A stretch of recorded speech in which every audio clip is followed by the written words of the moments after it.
Hello, Bacho, and welcome to the amazing channel Physics Wala Foundation. My name is Upasna Mongia, your biology mentor, and today we are starting with something very special and very important for you. That is the basics of all the subjects. And today we are starting with the basic series, that is Basics of Biology. This channel is very special for us and for you also, because in this we only study in English for the students who are not able to understand in Hindi. Okay, so what we are going to cover today, we are going to cover your first series, your lecture 1 of the series, Basics of Biology. What I am going to cover in it, I will tell you later, but let me introduce myself again. My name is Upasna Mungia and I am here with more than 5+ years of teaching experience. This series includes all the basic points that are important for class 10th term 1. See, now first of all, I would like to congratulate you that now you are in class 10th. Now you should focus on the basics that was included in 8th and 9th, because 10th class is really important, boards hai and everything. So you need to focus on the basics and the foundation of each and every subject. Focusing on the same point, today let's start with the lecture. Now you know my name. What we are going to study today, let us understand the topic. See, the topic today that we are starting is related with your chapter Life Processes. Life Processes is the first chapter that is going to come into your syllabus. So we are covering all the important points that will be useful in the particular chapter Life Processes. You study about nutrition, respiration, transportation, excretion. These are the 4 main life processes. But do you know what is an amoeba? And if your basics are not so clear, then it will be, it is in my hand, it is in the hands of this amazing channel. All the subject teachers are going to teach you with their, great will. So the topics that we are going to cover today, let me change my pen. Today we will be covering nutrition. I will explain what is the term nutrition and what are the what are the basic things that you need to understand in this chapter. Modes of nutrition and photosynthesis. Yes, photosynthesis. Photosynthesis, as as you grow and move to senior classes, you come to 11th and 12th, photosynthesis process becomes complicated and complicated. So to understand the basics, this class is very important. Without wasting further time, let's move ahead. What is the meaning of the term nutrition? Nutrition simply means utilization of food, and we use food to produce energy. So this whole big process in which we are making food, that is known as nutrition. Now there are so many living organisms on earth. Some are unicellular, multicellular, and lots of many. You can make a list, and you can, the list that never ends basically. So there are a lot of living organisms. Do you think they eat the same way? Or do you think that every other organism eats like us? No, right? Birds have a beak to take the food. And if I talk about earthworm, it doesn't even have a mouth. It uses a mouth-like organ or a sucking-like area from where it takes the food inside. What about unicellular organisms? What about bacteria? How do they take food? Obviously, we have to divide nutrition into different types. There cannot be one single method with the help of what all the living organisms are consuming their food. I hope you completely agree. Let us focus on the definition of nutrition. एक ऐसा process है, it is the process of taking food by an organism and then making energy from it. And there is nothing complicated happening here, just the conversion of one form of energy to another form of energy. The food that we eat has chemical energy inside it. There are carbohydrates, proteins, there are bonds in between them. When you take that food inside your body, it is broken down into simpler substances and energy is produced. Energy, again, energy that is useful for doing all the works. So all I'm trying to say is, in the process of nutrition, one form of energy is converted into another form of energy. Obviously, the method is going to be different in other living organisms. It will not be same in all living organisms. What is the definition? The process of taking food by an organism, and the food, the byproduct of food, that is energy, will be utilized by all the cells. Right now I am teaching you. The energy required to teach is coming from the food that I had in my lunch, right? You you study, you eat, you also, you know, play, you do so many activities, you run, you play, you also study, and there are so many activities you would do. The energy that you need is coming from the food. Nutrition is this very big process, simple but big process, in which the food is taken inside the body and then energy is converted to it. Energy is formed from it. I hope it is clear. Now moving ahead, as I told you, there are different modes of nutrition. Now we have a large variety of organisms, but the modes are not so many. We have just divided nutrition into two specific modes. What are those modes? First one is autotrophic nutrition, autotrophic nutrition, and another one is heterotrophic nutrition. Just try to listen me and capture and try to learn here only. These notes are going to help you later on when you will be needing to revise it from the book, and you will need the notes to summarize everything. Focus on whatever I am saying to you and whatever I am making here. Autotrophic nutrition. Let me break the terms first. The word auto means self, and the term trophic means nourishment or nourishing. So those organisms who can give nourishment to themselves by their own. They do not require any exterior or any external source to provide them food. We are dependent on plants for our food. We cannot make our own food. Okay, do not confuse it with cooking. For cooking also you need different sources. You will be cooking some kind of product, right? Either it is meat, either it is eggs, or some plant-based product. But when I say autotrophic nutrition, giving nutrition to yourself, this is done with the help of green plants only. Green plants are the example who can prepare their own food. Green plants are the one who can prepare their own food. Preparing own food doesn't mean cooking. It is simply using sunlight. It is using water and carbon dioxide to produce energy.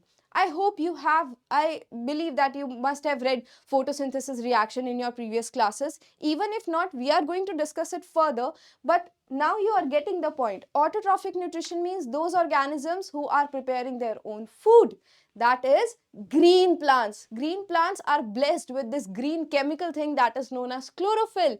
This chlorophyll helps them to make their own food. I will tell you how this happens. Let's move to another category, that is heterotrophic nutrition. The term hetero means different and trophic means again nourishment.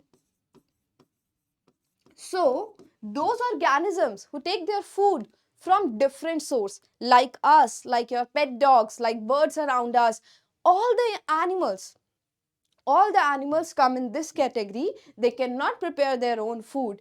They cannot photosynthesize. So they are dependent on other organisms to get their food.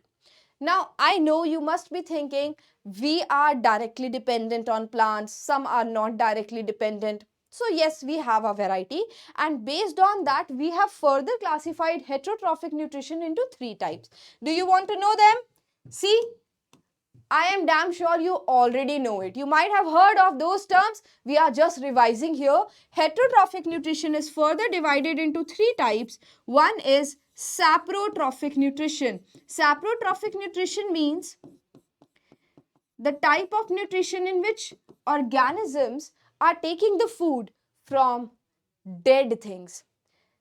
You must have seen if we bought vegetables and fruits from the market and we don't keep it in refrigerator for a while, it starts rotting. We see the apple, the freshness of apple just fades away. What is happening at that time? The bacteria and fungus in our environment are eating that apple. Obviously, we cannot see it with our naked eyes, but that is their food, right? Okay, you must have seen on the Discovery Channel or on TV channel or maybe live that there is, if any plant or animal is dead, you see it creates some type of rotting smell. You see that it starts decomposing. All the body, all the skin, hair, after a period of time just vanishes. Where does it go? It is eaten up by bacteria, by fungus in the environment. So that is the mode of saprotrophic nutrition. Our fruits and vegetables, dead fruits and vegetables, our dead bodies of plants or another wild animals also are eaten up by bacteria and fungus and some worms also. So the organisms who are surviving on dead things, saprotrophic nutrition. Then second we have parasitic nutrition. You must have heard of this parasitic nutrition. What is this parasitic nutrition? Now the food here is not dead. The food here we call it the host organism. You must have seen the example. Have you heard of lice and ticks in the hair or in the hair of human beings also and in the hair of animals, body hair of animals? We call that small insect like things. We call it ticks. We call it lice. So why they are found in our hair? What is their actual habitat? So actually they are taking the food from our body. They are taking the food from the animal body. What is their food? Their food is blood. Blood is their main food. Blood has a lot of nourishment. So lice and ticks are surviving on the blood of the animals. Yes, it's their main food. Some of you must be surprised and some of you must be knowing the facts already. So, parasitic nutrition, taking the food from another organism without killing it. We are not dead if we get lice and tick in our hair. The animal is not dead if lice and tick is found in the body hair, right? But obviously, at some point, they will be harmed. How it affects us? Lice in the human hair can cause anemia. That means less blood or the shortening of blood in the body. So there is some kind of impact. If you have to define parasitic nutrition, you will write it down as those organisms who are getting food from another organism without killing it, but they can harm it. Examples: have you heard of leech? Lice and tick are also the examples. Leech is one of the perfect examples of parasitic nutrition. Leech sucks the blood and fill its stomach. The other organism doesn't die but obviously harmed, right? Then third will be holozoic nutrition. Holozoic nutrition is the type of nutrition in which a mouth-like organ is used, mouth or mouth-like organ is used, and the food is completely swallowed by the eater. The food is completely swallowed. For example, us, we take our food, we have this perfect mouth and we eat it. Dogs, lions, deers, all of them comes under the category of holozoic nutrition. It is a type of nutrition in which the food is completely taken inside the body. Holozoic nutrition. So let me quickly revise it for you. Nutrition, you know, the food that we eat and we change it to produce energy, that is nutrition. Because of so much of diversity, we have classified into two types. One is autotrophic and one is heterotrophic nutrition. Autotrophic nutrition is mostly performed by green plants and some bacteria. Which bacteria? Let me tell you. Have you heard of blue-green bacteria? Blue-green algae or cyanobacteria. It is also known as cyanobacteria. कुछ याद आ रहा होगा. Some faded memory of these terms. So blue-green algae is a type of bacteria, but it has some chemicals and it can make their own food. So that is why we have put it under the category of autotrophic nutrition. Green plants, obviously, they have chlorophyll. Then comes the heterotrophic nutrition, other organism or other sources required. Saprotrophic, the source is dead basically. Parasitic nutrition, the source is known as host and we are taking the product of that host organism without killing it. Holozoic nutrition, obviously the other source dies in it. See, lion feeds on the tiger. Lion feeds on the deer, so the deer dies, right? That type of nutrition is known as Holozoic nutrition. It will be more clear when we will be reading it from here, from the slides that I have prepared for you. Heterotrophic nutrition is a nutrition in which organisms get their food directly or indirectly from plants. Fungus and bacteria are certain examples. Let's move ahead. Types of heterotrophic nutrition: saprotrophic or saprophytic, one and the same thing. Parasitic and holozoic nutrition, as we have already discussed. Now, saprophytic or saprotrophic nutrition is the nutrition in which organisms get their food from dead and decaying organisms. I hope you understand the term decay. Decay means rotten, that is mixing with the soil, right? Moving ahead, they break down the food materials outside the body. See, bacteria and fungus don't have a nice body structure. They don't even have a stomach or mouth-like organ. They are not like us. So they break the food particle. Let's just say the food particle is this much in size. It will be broken down into simple substances like this, but outside the body. The reaction is happening outside their body. Examples will be mushroom, bread mold, and yeast. Let's move ahead. Parasitic nutrition. As I told you, can you guess which animal is this? Yes, this is leech. If you are guessing it as leech, you are absolutely right. It is sucking blood from the human skin. And this area is mouth-like area. It has a hook-like structure which basically helps leech to attach to the skin of the animal. It is a type of nutrition in which organisms get their food from living organisms. That is the host. Human skin is the host here, and without killing them. Cuscuta, amarbale. We call it amarbale, cuscuta. It is an example of plants. Orchids, ticks and lice, the insects I was talking about, and leeches, this one.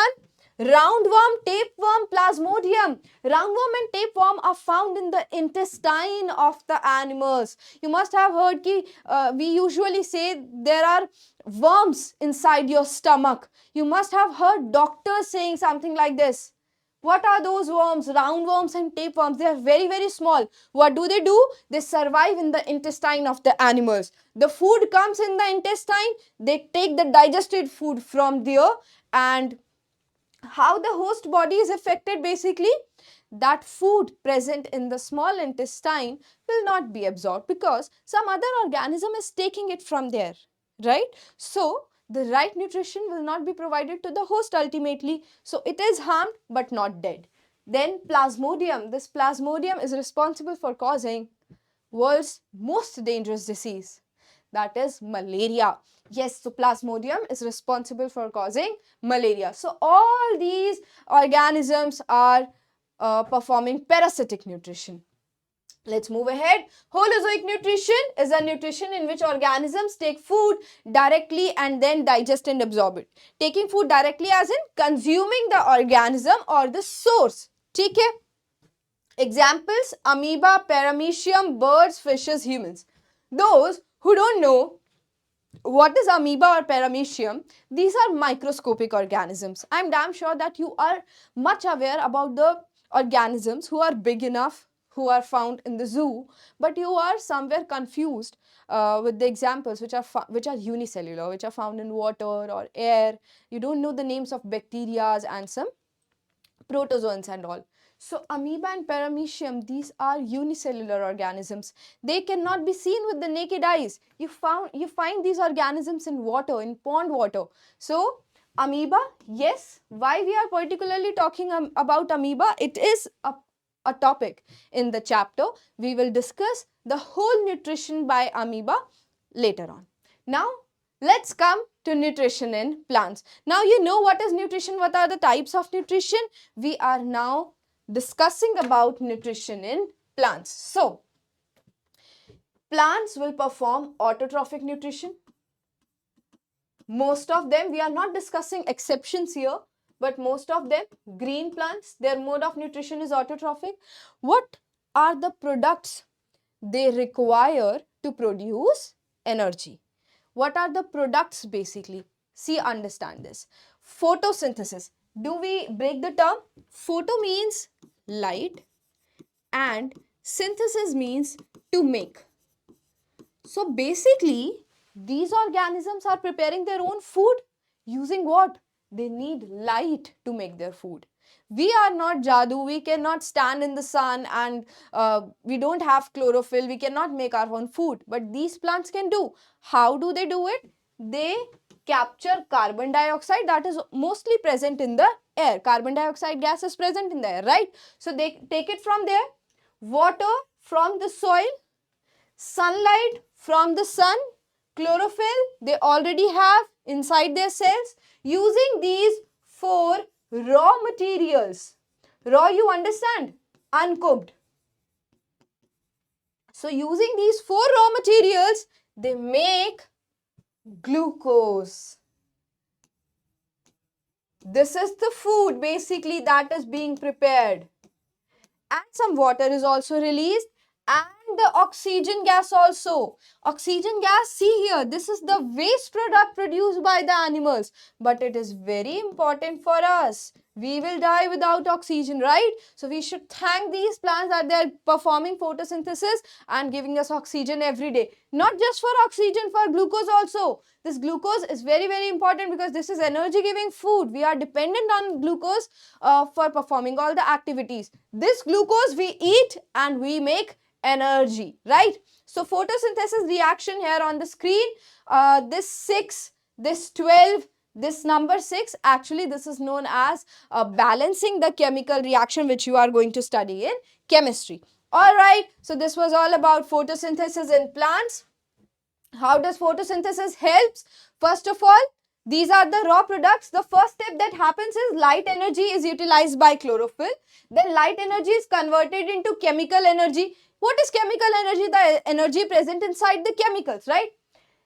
The splitting of water into oxygen and hydrogen. Actually, in the reaction, please note down that this oxygen is produced by splitting of water. This water will split into H2 and O2, and this is the oxygen here we are talking about. Moving ahead, what happens next? Carbon dioxide is the one which is responsible for making carbohydrates, that is glucose here. Let's move ahead. Stomata, we will discuss it in later class. Let's talk about nutrition in animals. And in animals also we are here talking about amoeba first. Amoeba does not have any fixed shape. So I draw any shape of amoeba. We call that it has irregular shape. Now what happens? It is unicellular. Obviously you are going to need a microscope to watch it. It has a nucleus inside, and this area surrounding the nucleus will be known as cytoplasm. And in the center, obviously, it has the nucleus. Now, cytoplasm is also divided into two areas, the outer area and the inner area.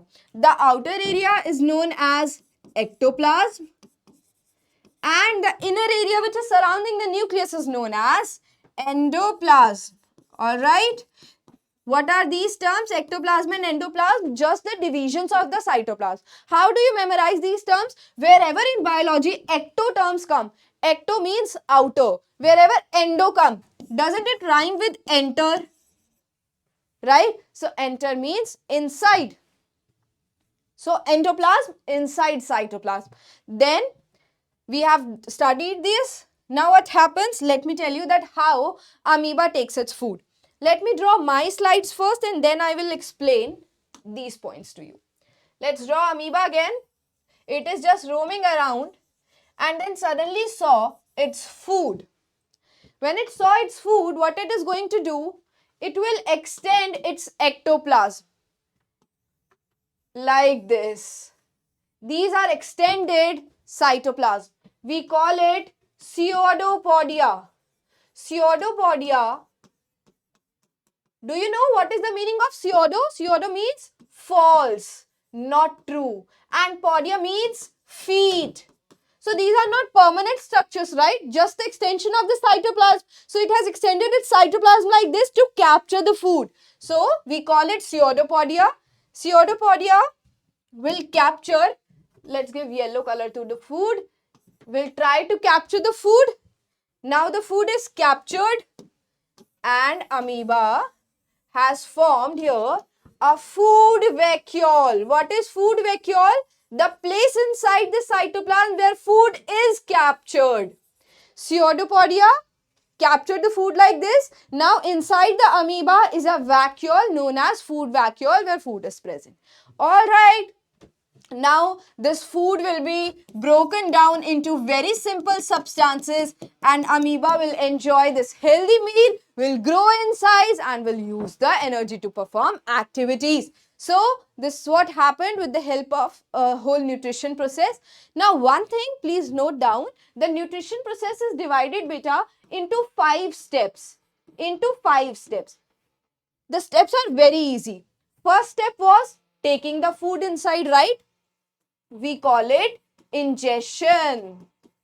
Once the food is inside, it will be broken down into very simple substances. That is actually digestion. Once the food is broken down into simple substances, it will be absorbed by the body. It is very simple. Here it is one cell, so absorption is easy. But in organisms like us, absorption is a typical process. So at number 3, there is absorption. And after absorbing the food, it will be used to produce energy for the main purpose for what we were eating the food, to produce energy, right?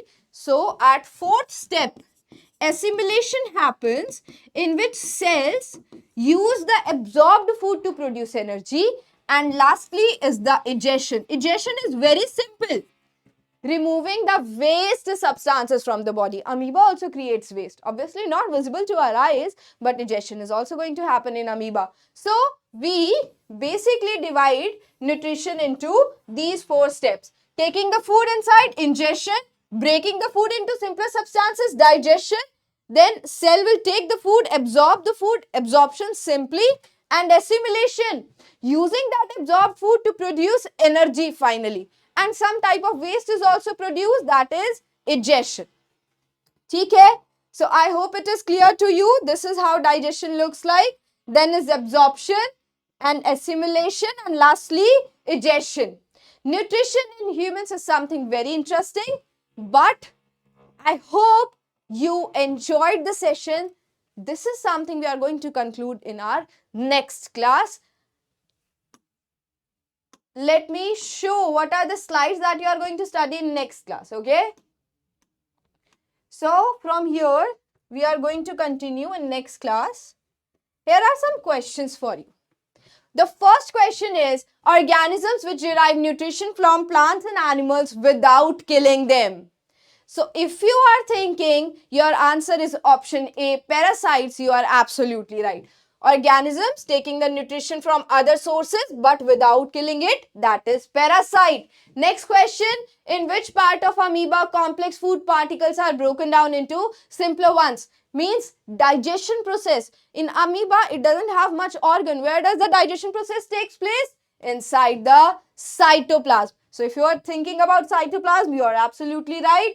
So thank you so much. Nutrition in human beings is something that we are going to discuss in further classes. Today you have covered nutrition in plants and in amoeba. I hope you enjoyed the session, bacho. Take care of yourself. We will meet soon in your next class.